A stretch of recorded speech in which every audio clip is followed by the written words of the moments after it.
Okay, so first off today, we are going to start with our actual neuron. Of course, this week we talked about the nervous system, and our neuron is kind of the basic little cell there, little part of that nervous system. So here we have kind of the typical drawing of a neuron. The little kind of branches you have up here are our dendrites, which contain our receptors, which receive information from other neurons. There in the center, we have our soma, which is our cell body. It contains our nucleus, that very center circle, which has all the genetic information in it. Here we have our axon, which is protected by the myelin, just kind of acts as an insulator to protect the action potential being sent down the axon. The axon then leads to the axon terminals, which is where that impulse is actually sent out. So obviously this is how our cells communicate with one another. So down here I kind of drew two of them together. So of course that information contained in the nucleus would be sent as an action potential down the axon, then going to the axon terminal, which would then send out that information into the synapse, which is that space in between the two neurons. That information would then bind with the receptors on the dendrites of the other neuron, and it can then continue on the process of sending on that message to the other cells. And then we have our brain here. So our brain can be split up into several important lobes. Of course, up front we have our frontal lobe, which is a lot of our behavior and thinking. We then have our parietal lobe, which has to do with a lot of our reading, writing, math skills. The occipital lobe is there in the back and has to do with our sight. We do have the temporal lobe there kind of on the side, and that has to do with a lot of our music and hearing. We do have our cerebellum in the back, which is our movement and muscle control. And then finally we have our brainstem, which has to do a lot with your unconscious processes, such as your breathing and your heart rate. Okay, and that will then take us back a little ways, kind of back to those neurotransmitters. So as we discussed, that action potential is sent through a neuron, through the axon. It'll go to the axon terminal, which will then release little sacs, which are called vesicles, into the synapse. Those contain the neurotransmitters, which will then spread out there in that synapse. They are kind of like a lock and key, and they will find and bind to the correct receptor on the second neuron's dendrites. And those neurotransmitters can either excite the next neuron to continue sending that electrical impulse through it and to continue that message throughout the different cells, or it can inhibit it and it can actually block that neuron from continuing on the message and can end the signal right then and there. We also wanted to briefly touch on the neuromuscular junction again, which we spoke about last week.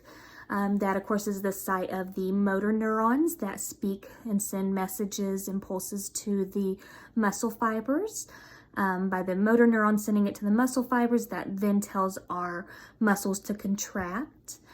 So this is the main way our central nervous system connects to our skeletal muscles, which is how we have movement. We can, go walking, grab things. So obviously it's a very, very important part of our body.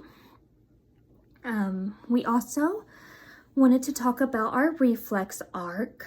Our reflex arc is automatic reflexes in our body, so it can be like our pupils contracting in light, blinking, stuff like that.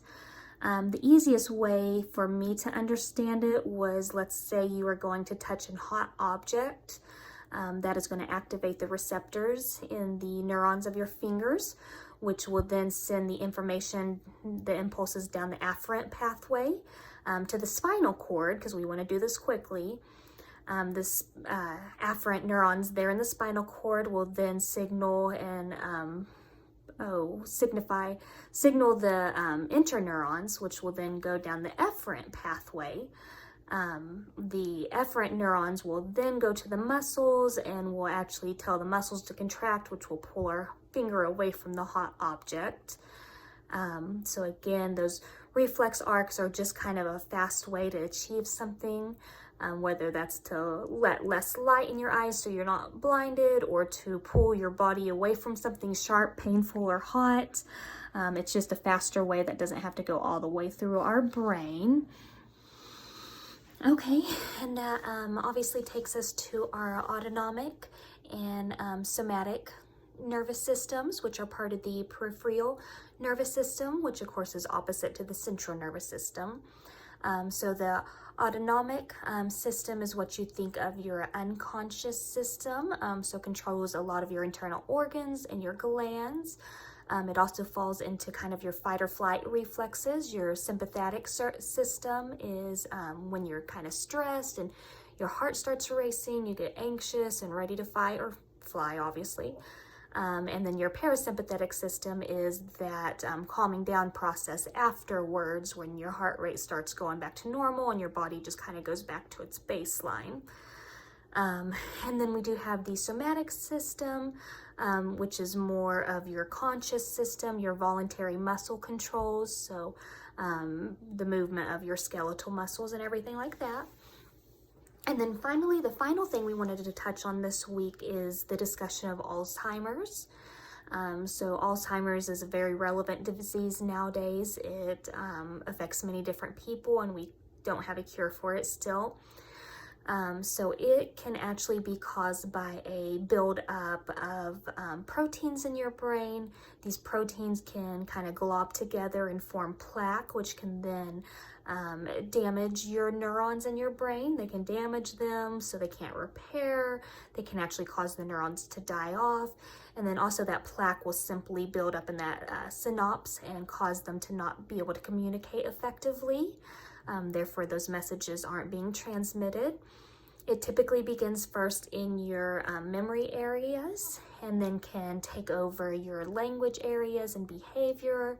And eventually, the neurons all over your brain are going to be affected, and it can lead to loss of muscle control, loss of memory, thinking, breathing, and of course, eventually cause death.